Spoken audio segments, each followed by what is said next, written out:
Good evening, everybody. Sorry for the delays. Unfortunately, we couldn't get a minute in time, but Baruch Hashem, we managed to get that.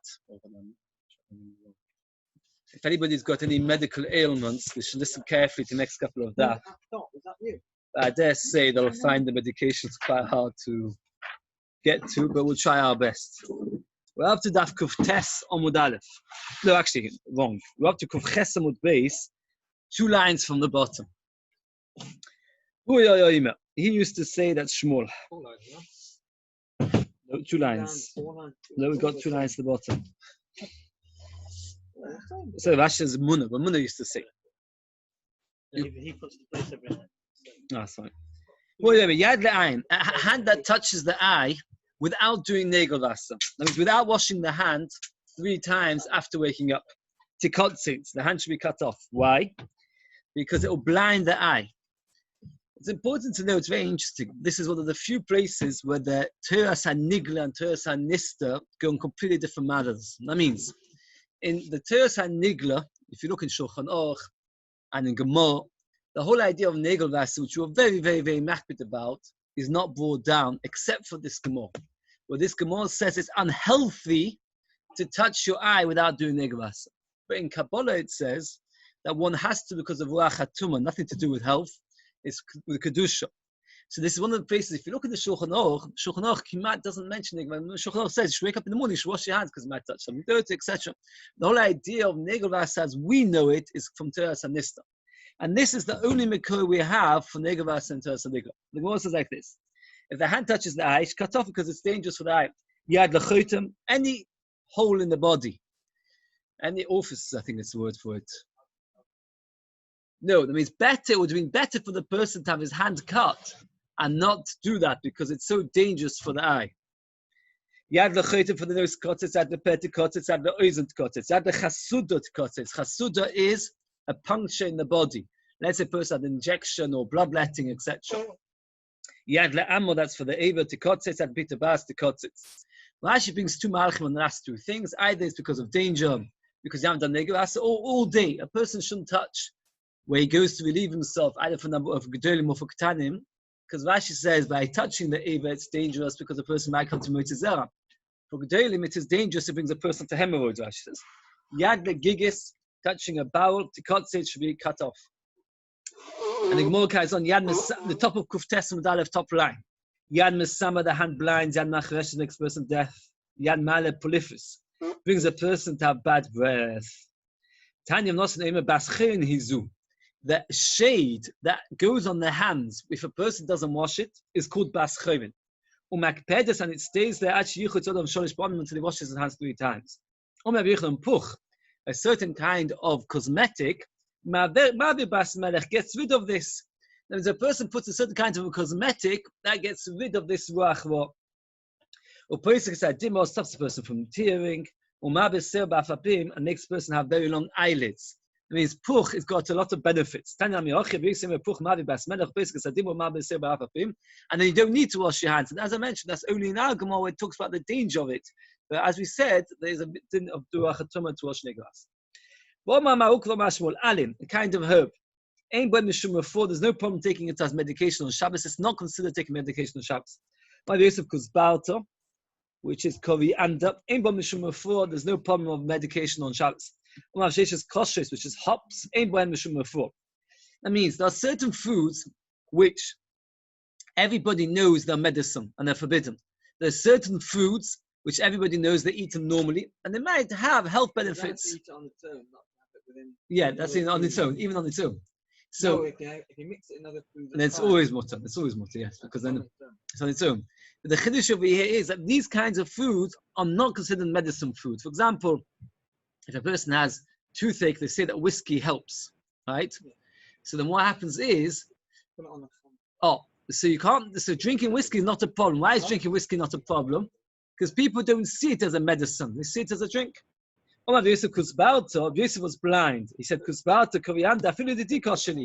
even though I'm blind and if I can't see, so you think that nothing for the eyes would affect me? No, it does affect me. It's dangerous for me. Which is a herb called rocket, which people told me yesterday that they actually eat the stuff. I've never heard of it. I feel the dimali helps me. But Yosef and Mesheshes were both blind. Does anybody remember why they were blind? Anybody know? Because Rabbi Yehuda and Nossi in his lifetime never looked at anything forbidden. So they davened that they would do the same, and they found it was too difficult. Eventually, they preferred to be blind rather than Chas Shalom B'Nichshon. Okay, so that means even though they were blind, so therefore there were certain herbs that were good or not good for them, even though they were blind. Meaning, even though these things are normally meant for the eyes, so you think if you're blind, it will make an effect. No, it still kind of have an effect. Well, I'm going quite fast with these Gemaras because it's very hard to find nafkin and mice. All kinds of hops are permitted to eat on Shabbos. The hop called teruza, which even the Oscar doesn't translate, is forbidden because everybody knows that it is for it's for health benefits, and everybody knows that you're eating it for medication and not for anything else. What you do is when you roast a chicken, when you want to get it really geschmack, the way you do it is you pour oil and eggs on the roasted thing, and that gives it like a certain flavoring and a certain gravy over the roast. You got to roast chicken. You've seen sometimes these chickens that go rolling in the roast. Rotisserie, that's a very good word. Afterwards, you pour it oil and eggs. So that's permitted. Rashi says, what would the havam in a be that's forbidden? Because it's tikkun keli, it's like fixing a cup. Which they're showing a very upset about, as if there's a problem of fixing your food. But that's how Rashi says. Tikkun Mona Rashi says. If you look in Tesis, the third Tesis of the page, Tesis says no. That people used to do it because by putting oil and eggs over your roast chicken, it makes you, if you're constipated, it makes it diarrhea, it makes the opposite, it relieves a person. So therefore, you might have thought it's forbidden because medical. No, it's normal food. Whisking eggs, which according to Tesis also helps for relieving oneself awesome. That's forbidden. The wife of Zeiri, of the Chir Barashi, she made for Chir Barashi, who was a Talmud of Zeiri. She made for him a bastard, it's called basted roast. If you have something that not is a food, Right. For me, let's say I wouldn't eat it unless I had. That's fine. We're going to discuss it in more detail later, but it's mamish fine.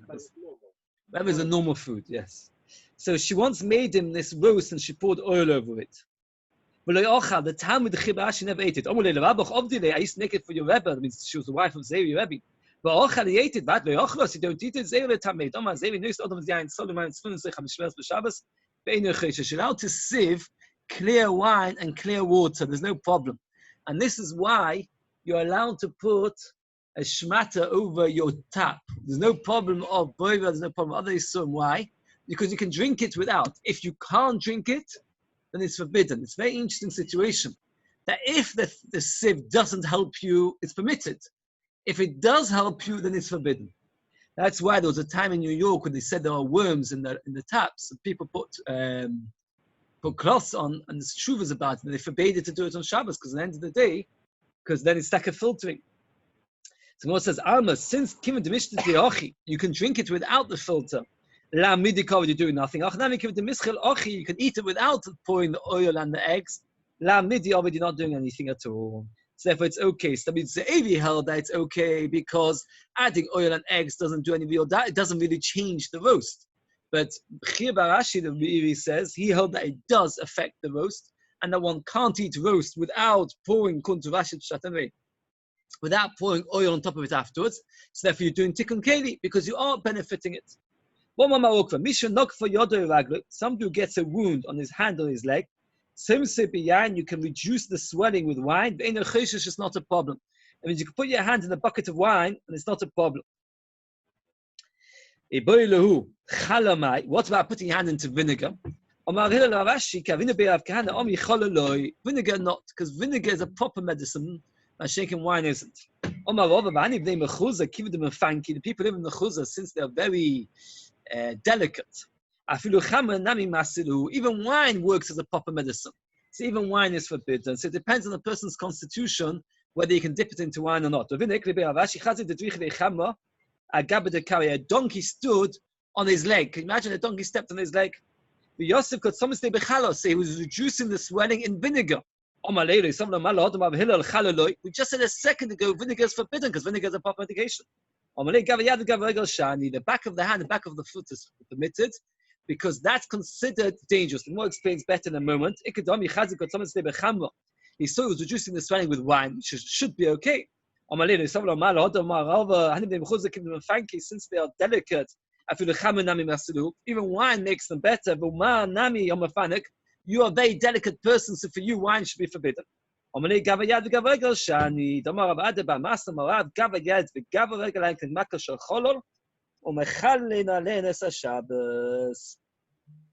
this, we're going to have this expression dozens of times. Makar shel cholol.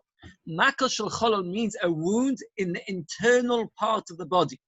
Any wound in the internal part of the body, automatically, the Gemara later will tell us, is sakonas nefashos. And therefore, one's allowed to be mechalel Shabbos for any internal wound. For example, the Gemara even says that if a person has an infection in his throat or in his back gums, that's also an internal wound. And therefore it could be a sakonas nefashos, and therefore a person is allowed to mechalel Shabbos. Here the Gemara says like this: the back of the hand and the back of the leg, that's not an internal wound, it's an external wound. But certain things the Gemara says that because they're on sensitive parts of the body, like eyes, the back of the hand, other places we will see, therefore they're considered always as if it's an internal wound. And therefore it's permitted. So again, if a person gets a wound normally, not the back of the hand, he's allowed to use wine, except if he's a delicate person. Vinegar is always forbidden. On the back of the back of the foot, since it's considered an internal wound, therefore one's allowed to do anything because it's sakonas nefashos.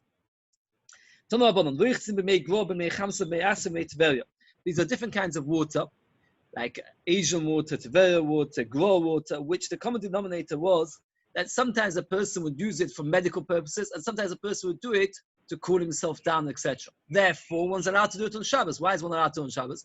Because if you see somebody dipping into made Tveria, you won't think that he's doing it for medical purposes. You'll think he's doing it because he fancies a bath. He wants to cool down. But not in the sea.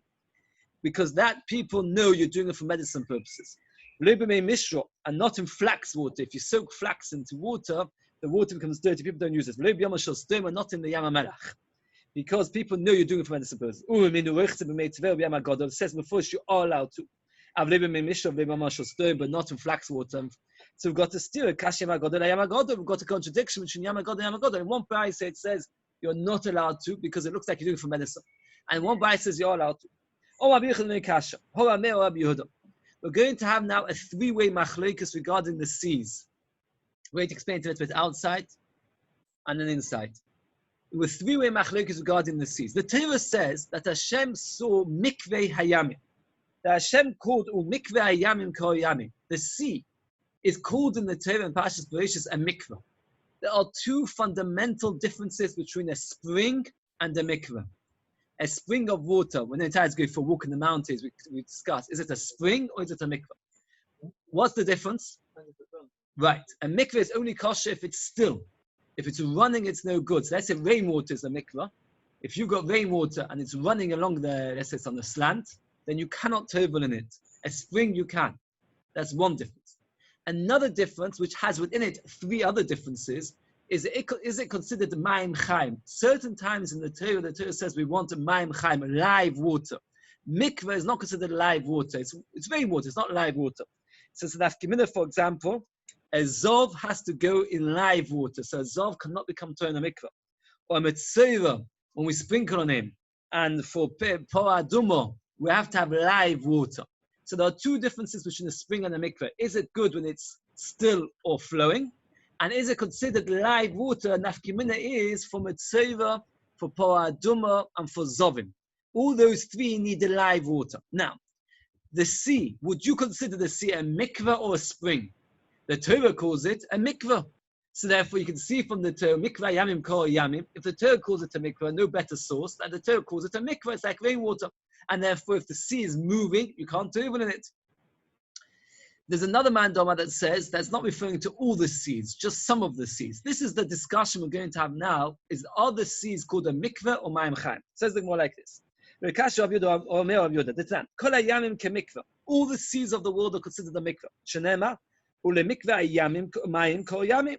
The mayor says the seas are called mikveh, so one's not allowed to tovel in them unless they are still, and you can't use it for paraduma. Rabbi Yehuda Omer Yam HaGadol kemikveh. Only the Yam HaGadol is like a mikveh. The big sea is called Yam HaGadol. That is the big sea. That is called mikveh. Or the Torah says mikveh hamayim kol yamim. Yamim is plural. Yamim seas. The answer is it's only referring to one sea. But sometimes we see that even one sea has many different aspects and facets to it. For example, Rashi says that if you fish for fish on one end of the ocean and you fish for fish at the other end of the ocean, you'll find that the fish tastes different. So one sea can be called plural, not because it's many seas, but simply because of the fact that it has many different facets. So therefore, when the Torah says mikveh hamayim kol yamim, that the Torah calls the seas mikveh, the Torah is not referring to all the seas of the world. The Torah is only referring to the Yam HaGadol. Only the Yam HaGadol is called a mikveh. And why is it called plural seas? Because it has different facets. If you fish at one end, it doesn't taste like the same as fish at another end. Rabbi Yossi Omer, Kol hayamim metarim bezoichim. They're all toy when they're flowing. Or psuvin the zov mitzvah kadosh b'mei chatos. That means when the Torah calls a mikveh, it's only mikveh for half of what we said. We said there are two fundamental differences between a mikveh and a spring water. One is regarding if it's flowing or still, and one regarding mitzvah zov and poraduma. So he says when the Torah calls a mikveh, it's only referring to the fact that it is not good for zov mitzvah and kadosh b'mei chatos. But for everything, it is considered a mayon. That's why because at the end of the day, it's not rainwater, it's water which is coming out of the ground, and therefore it's considered good for zoichim. Now, so the Gemara says like this, in the Havin of the Gemara East, that just like we see, the Rameir of Yehuda argue regarding the status of Yam HaGadol, that Rameir says that all seas are the same. Rabbi Yehuda says the Yam HaGadol is different. So according to Rabbi Yehuda, Yam HaGadol, you cannot table it. According to Rameir, you can't wash yourself in because Yam HaGadol is different. It's more severe. According to Rameir, you can. Nachman by Yitzchak. Nachman asked, it's tough of test and base. Ema the pligin in Tumah V'Tara. They argue regarding Tumah V'Tara. But in Shabbos, what difference would it make regarding Shabbos? They're discussing the status of the Yam HaGadol regarding Tumah V'Tara. But what in the world does it make a difference regarding regarding Shabbos, whether you're allowed to wash in it? Regarding Shabbos, what is the question when your person asks, can I swim in it on Shabbos? Does it look like medicine or not? And now you can't compare to this question if it's considered spring water or rainwater. When a person waits in the water, spends a long time, everybody will say to themselves, why are you spending time in the water? Because you want to do it for medicine purposes. But if you get in and out, people know that you're just doing it to cool down, and therefore it's okay. Says the Gemara, how did you explain the second one, which says it's permitted? Where you never spent any time, that's why it's permitted. If you didn't wait in it, you just dipped in and out, even in flax water is permitted. Even if a person's got cuts in his head, he's allowed to dip in it. Also. That means the Brisa says that if a person dips in and out, you're allowed to go anywhere. Because when you dip in and out, everybody realizes you're not going in for medicine purposes, you're only going for cooling yourself down. So how can you say that the second Brisa, which permits the Yam HaGadol, is referring to when you go in and out, but that same Brisa forbids you to go into flax water? And flax water is permitted when you go in and out. So that second Brisa can't be talking about the case where you go in and out. That's talking about the good water or the bad water. If you go into dirty water, everybody will say, I know why you go into the dirty water, for health purposes. But if you go into clean water, people will say the reason you're going in is to cool yourself down. Because like this, a person who wants to cool himself down won't go into dirty water. But if he's got very big boils, and the only way to get rid of them is to go into the seawater, he will. So therefore, when you first go to the dirty water, everybody says, I know why you're doing it, because you do it for medicine. But clean water is okay. So therefore, it comes out like this. To go into clean water, one isn't allowed to stay time. Into clean seawater, one isn't allowed to spend a long time. Why? Because people enjoy going to the sea, and therefore it's not considered for medicine purposes. Dirty water, it's permitted if you do it for a very short time, but not for a long time. So too, flax water is only permitted if you go for a short time, not a long time. But to go for a long time in dirty water or into flax water, everybody knows doing it for health purposes, and that's forbidden on Shabbos. Anybody who's got, if I'm going too fast, you should tell me, or if you've got any questions, you should always interrupt. Ein oichlin is zovyon b'Shabbos. Not allowed to eat hissops on Shabbos. It's not a normal food. And the Gemara will explain what yoz and what abavur are. Anything which is a normal food, a person is allowed to drink. That means, if, for example, somebody tells you that eating carrots is healthy, and let's say a person is suffering from an ailment, and he's told that eating carrots will make him better, and the only reason he's eating it is only to make him better, he's permitted to eat it on Shabbos. Why is he permitted to eat it on Shabbos? Because it's a normal food. Which the Gemara will explain what they are. That's for jaundice. And here's the interesting thing. Let's say there's a food which is not a normal food. Let's say, for example, eating a spoonful of honey. It's not a normal food, and only people eat it only, let's say, for medicine purposes.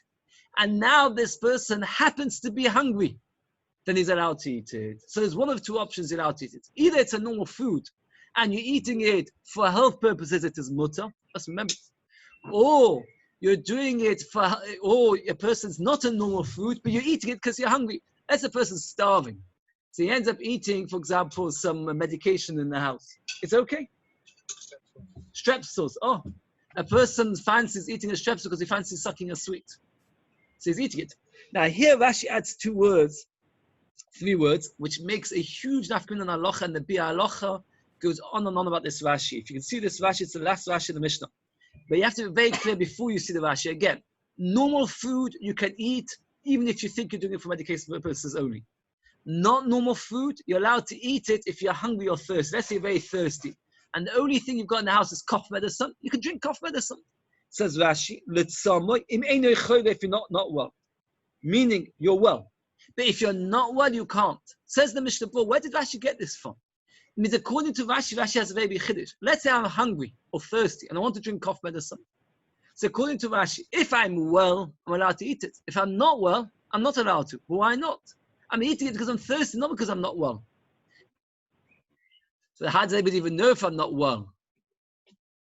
So Bia halacha brings a lot of Yeshua in the whole like Rashi, a lot of Yeshua in the whole not like Rashi, and it makes nafkimina. I'll tell you where it comes up with nafkimina. For example, let's say, the Shabbos talks about this, it's quite a chumrah. But let's say a person has constipation, and he wants to go for a long walk on Shabbos to get rid of the constipation. He says that it helps. So the question is he allowed to? What would you say? It's a normal thing to do, it's walking. Let's say he does stretches to get rid of the constipation. So it's not a normal thing to do. So it's medical. Okay. Says the Gemara, Omar of Yosef, I'm going to go again quite fast this Gemara. It is Omar of Yosef, Ezev. What is Ezev? Evosa ba hemek. It is a reed that grows in a swamp. Izovyon, what is Zovyon of our Mishnah? Evosa ba hinek. It's a reed that grows amongst the thorns. Ula Omar mova chivo. It's a white plant. Ula Rekabei Rav Shiur by Yehuda Steinberg mava chivo. They brought him a white plant. Omar hanyu Ezev dichsub be'raisa. That's the Ezev which is written in the Torah. Papa Omar, what is Ezev? Shumshuk. It's called Shumshuk. What is Shumshuk? It's a kind of plant. Omar bima defte kivasa Papa bistav. The time it says Ezev shloisha kolach and shloisha kivolim. The Ezev which they used to do to sprinkle with had 3 stems, and of every stem it had 3 leaves. If you find the plant Shumshuk, you will find that it has 3 stems and 3 leaves. So obviously Ezev is that kind of plant. It's called Shumshuk, and not the other ones which we mentioned earlier. One which grows in the swamp, etc. Why do people eat izvion, which we said before is a kind of a hyssop that grows by the thorns?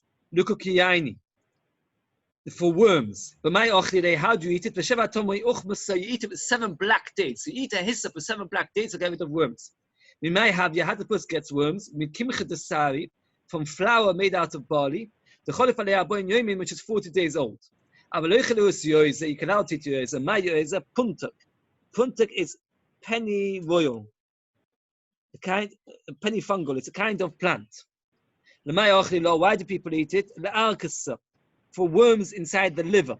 How do you eat it? with 7 white dates. So if a person has worms in the liver, he should eat puntak, which is a kind of funguic royal plant, and eat it with 7 white dates. The Mayhavya, how does a person get worms in the liver? Mi'umtza from raw meat, or maya and water, libaveikana on an empty stomach. Or bisa shemena from fat meat, a libaveikana on an empty stomach. You shouldn't eat these things on an empty stomach. Or bisa the two, a libaveikana. And eating meat from a cow on an empty stomach. Or mamguz on a nut, a libaveikana on an empty stomach. Or megiva de rubia and stems of leeks, fenugreek, on empty stomachs, all these things are unhealthy, and that causes worms in the liver. And then drinking water after that makes it even worse, so therefore it's no good, and that causes worms, and the only solution is to eat yoza, which we said is punta. If a person can't get hold of punta, eat white cress. If you can't get hold of white cress, should set in a fast, means not eat, and take fatty meat, throw it onto coals, you should suck their bones. For ligma chola and sip vinegar. You shouldn't have the vinegar. It's bad for the liver. If you can't get hold of all these previous ingredients, they see gouda that are sitting up. You should take the bark of a certain kind of bush. The which has been peeled up to down, but not down to up. That means peeled down the tree, not up the tree. In case worms come out of the bark into the mouth. And cook the bark in beer, Shivivi at twilight, the next day, the day, he should block all of his orifices, all his holes of his body.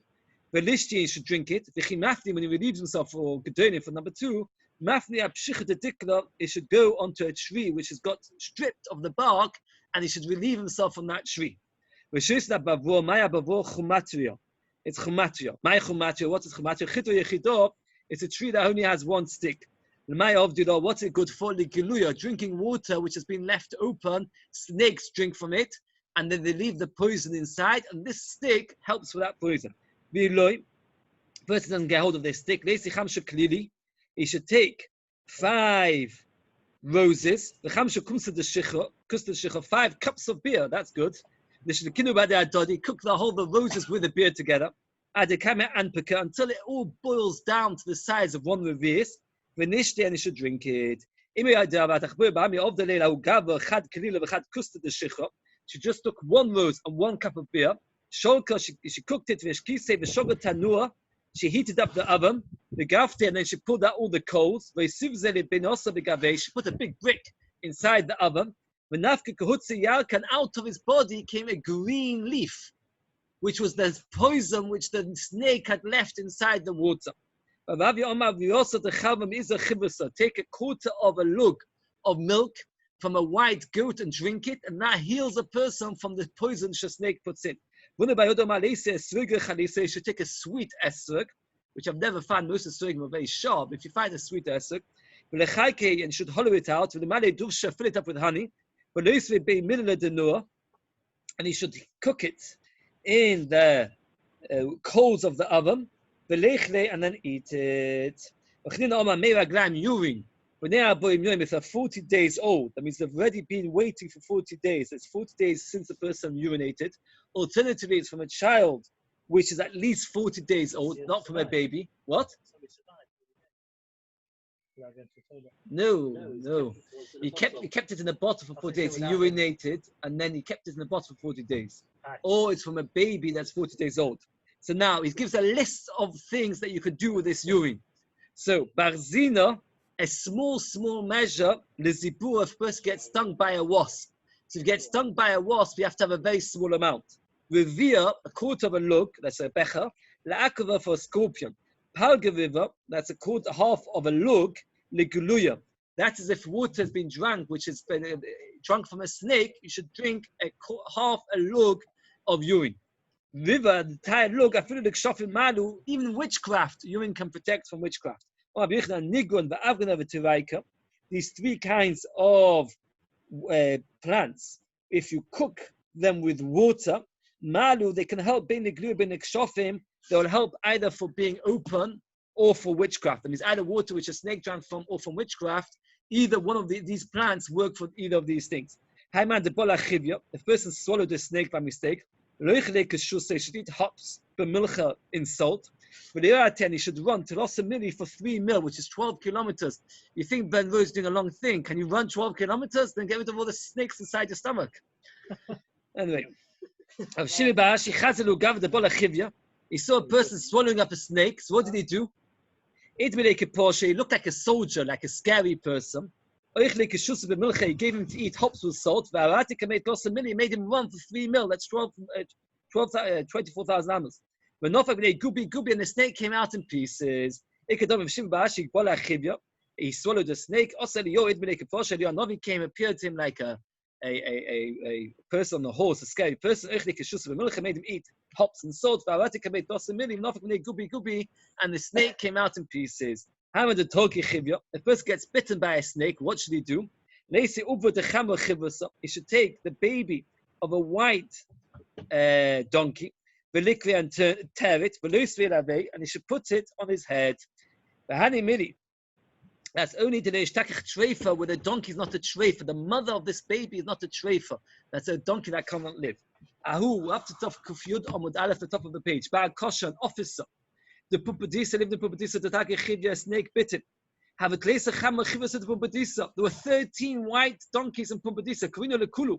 He tore them all open to put them on his head to cure himself from the bite of the snake. All 13 were treifas. So it doesn't help. There was one left on the other side of the street of Pumbedisa. At the Osli, Maisilo, by the time they tried to get a hold of that donkey, Ochle Aryeh, can you imagine this person? There are so many different white donkeys, and every time it's either a treif, and the last one, and a lion ate it. Maybe he disrespected the Talmud Chacham, and the Mishnah Novel says that person who disrespects the Talmud Chacham gets bitten like a snake. So that's why he got bitten by a snake. The less they are susa, a person will never get better of such things. If a person breaks through fences, a snake will bite him. And indeed, Rebbe, you're right. The Chinoch Nafshet the Rav, when Rav was nifta,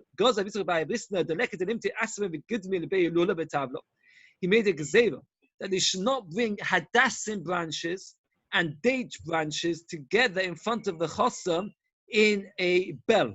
That means what they used to do is they used to make this contraption, which was a bell, and in the bell there was hadassim leaves and lulav leaves, which is very, very pretty together.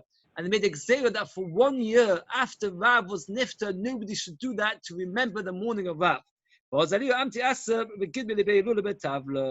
he did. This Yid, who was the officer in Pumbedisa, had the chutzpah to disobey the instruction, and he brought to the chasna hall hadassim and lulav together in a belt. Toki chivya miss, and therefore he got bitten by the snake and he died. And all the donkeys that were white ended up either dying or becoming treifa, and nobody healed him because of the aveira that he disobeyed the Talmud Chacham. If a snake wraps around a person, should dip into water. Put a basket on top of the head of the snake, and he should pull him away from him. When he comes out of the water, he should throw the snake into the water. He should come out of the water and come out. Because while he's in the water, the snake will leave him alone. Put him in the basket, and when you come out of the water, throw the basket with the snake back into the water. If a person sees a snake which is chasing him and constantly, what's this good word for it in English, by a woman stalking him.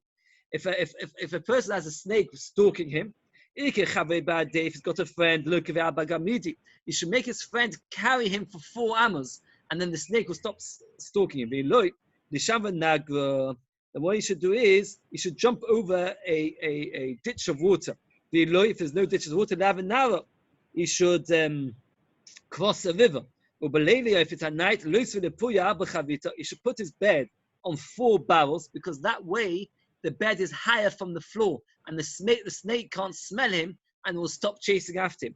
And what he should do is he should sleep amongst the stars, because if he sleeps inside the house, the snake will climb in through the roof and go onto him. So if he sleeps underneath the stars, he'll be safer.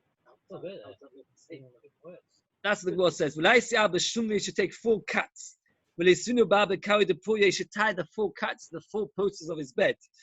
He should put branches, and he should put the branches around his bed. When the snake slithers over the branches, so they'll make a noise. And ochlile, the cats will eat the snake. I man devoita basvei.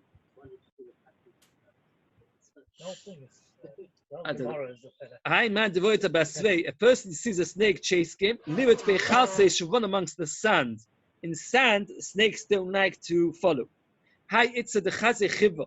A woman that sees a snake, but it doesn't know if the snake desires her for tashmish. If not, tishlach monashtich of a clothes and should throw it in front of the snake.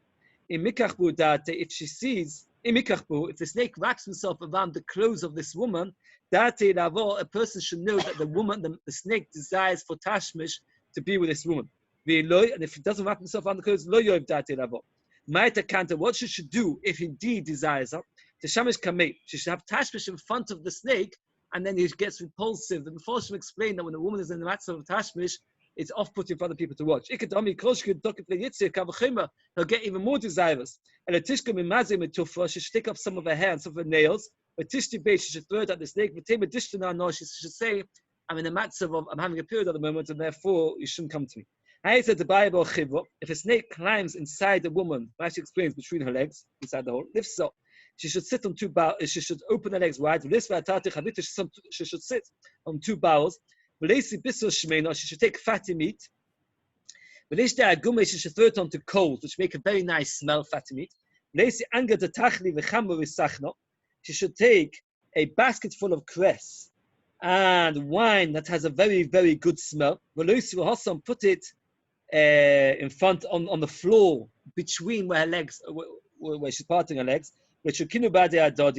and she should stir them together, mix them together. And then she should take a pair of not pliers, tweezers, tongs, very good tongs.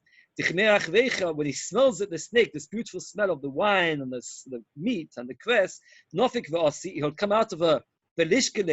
She should take it and burn it. Because if not, it will go back inside her, and that's no good, so you have to kill it straight away. We're going to have a lot more of these Gemars for another daf or two, but I do whatever we can to translate this covered of the Gemara. A person is allowed to eat spleen because it's good for the teeth. Even though a person is doing it for his teeth, since it's a normal food, you're allowed to eat it. Have you ever eaten spleen, any of you? No. Well, if you do, you should know do good for your teeth. Because you're allowed to eat vetch, a kind of cress, for your stomach. It's a kind of caper cooked in vinegar, and that's very good to drink. And a person is allowed to have it on Shabbos because at the end of the day, it's a normal drink. The fact that you do it for health purposes is okay. Allowed to drink urine on Shabbos. Miraglaim is not a normal drink. So therefore it's forbidden to drink it on Shabbos because everybody knows you're doing it for medicine purposes. The Bryce has a slightly different version, not dekolim, dekolim. Man dekolim made dekolim, shem duikim esamor. This water pierces the gallbladder. Man made dekolim, she yoytz mishnei dekolim. They come out between two date trees. And the more now explains, my made dekolim, my shnei dekolim, what is it? There are two special date trees that exist in Eretz Yisrael. And there's a spring that comes between these two date trees. Drinking one cup of them, Malpi loosens the bowels. Idoch, the second one, Mishalshim, actually causes diarrhea. The Idoch, the third cup, the second cup is just the third cup already. The stomach will be so cleared that the way the one drinks the water, they come straight out the exact same because there's nothing left inside the intestines. That's how good this water is. I used to drink beer in Bovel, and they worked even better than that spring. As long as you haven't drunk it for 40 days. If you drunk it in the past 40 days, the beer has less effect. This dekolim is a mixture of zeisma mitzvi, which is a kind of, so I didn't write that one down. I think it's a kind of olives. Tilsa sari, zeisma mitzvi. What is zeisma mitzvi? That's how you have to read it. So zeisma mitzvi, what's zeisma mitzvi? Tilsa sari is made a third out of barley. The tilsa cool to me is a third saffron. The tilsa milcha is a third salt. Papa Tilsa chite is a third wheat. The tilsa cool to me a third saffron. Tilsa milcha a third salt. The Simonech, how do you remember who says which way around is Zeisma Mitzri? Sisnoi. Sisani has two samachs. Rabbi Yosef, who has a samach in his name, he says that to make Zeisma Mitzri, you have to put in barley, which is savos. Sa'orim, which is with a sin, which is very similar to the samach. So Sisani reminded of Rabbi Yosef with the samach, put barley in the Zeisma Mitzri, and not like the other man about put wheat. The Shosri Bei Davchan Atzat, drink it between Pesach and Shavuos. That's the only way, that's the only time of the year that this particular mixture helps. The comet, somebody who's constipated, malpulate, it loosens. Uteropi, and somebody who's got too loose, comet clay, it makes it the opposite of being too loose. It dries, it constipates. Somebody who needs constipation, it makes it, and somebody who's the other way around. Because it could make it, you should take the weight of a zuz of kuma, which is a kind of gum, Alexandria from Alexandria. Umaskel zuz, the weight of a zuz, gabia gira, a kind of alum, it's a kind of plant. Umaskel zuz, a gulkuma and rishka, a weight of a zuz of saffron from a garden. You should grind it together. Lezova, for a woman that has too much bleeding, I mean, she doesn't stop, the blood never stops. So then this is what you should do. Tiloso bechamo. You should take all three, mix them together, and add it to wine. And she will not become a sterile. But leyokana, if a person has jaundice, trained b'shichot, just take two of those ingredients, add to it beer, umiaka, and a maisa, it will make a person sterile. And the more later asks the kasha, but you're not allowed to castrate a person. So the Gemara says like this. The Zova, now the Gemara is going to give a list of medication for a Zova. That means a woman who has too much bleeding, what she should do. She should put three of these ingredients in wine. That's the gum, the garden saffron, and the alum. It won't cause any harm. If she can't get hold of it, she should take 3 cups of samchi parsoi, top of kufyodom with base, onions from Persia. When nishlik b'chama, cook it with wine. When nashke, she should drink it. Stop the zova. That's what she should say. She can't get hold of this. She should sit by a crossroad. She should hold a cup of wine in her hand. A person should come behind her, should make her scared. And should say to her, stop your zava. If she wants to stop the zava, she can't get hold of that either. She should take a fistful of cumin, and a fistful of karkum, that's a kind of saffron, and a fistful of shavlisa, which is another, it's called fenugreek. Cook it in wine. And she drink it. Stop your zova. If she can't get hold of that, she should take 60 lids of barrels with a shafia and wipe them on her body after soaking them in water. She should put them over her body. She should stop being a zova.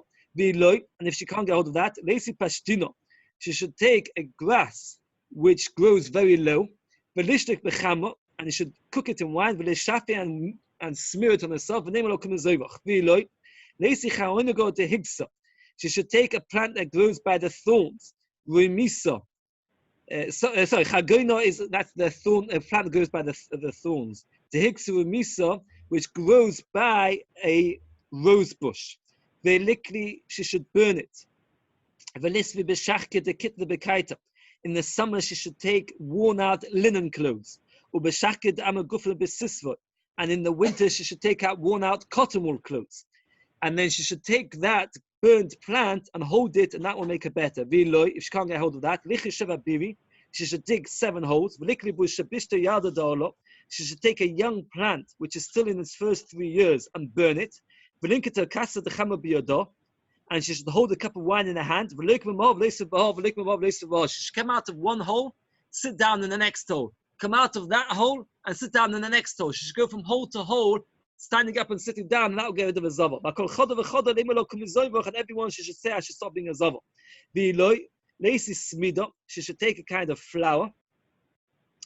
And she should smear it the bottom half of her body. That will stop the zava. She should take an egg of a naniso. It's a kind of ostrich. She should burn it. She should take out with worn-out linen clothes in the summer. And in the winter, she should take out worn-out cotton wool clothes. and she should hold that burnt ostrich egg in her hand, and that'll make it better. If that doesn't work, open the barrel of wine in her name. If not, linket saro. She should take barley. She could find the white donkeys, when they relieve themselves in the dung, one can find barley which has not been digested properly. So she should take that barley. If she holds it for 1 day, she will stop bleeding for 2 days. If she holds it for 2 days, she'll stop bleeding for 3 days. If she holds it for 3 days, she'll never bleed again. Okay, we're going to have to stop here. Actually, okay, we got to get further. This come on. I don't know. I don't know how to do this. Yeah, interesting stuff, and I don't know if you recommend this to anybody at home. To anybody at home. Well, how did you do? You did actually quite a bit. Hey, why should you almost two? Okay, start. You can stay. All right. Oh, we have to stop it. Not from Shiur.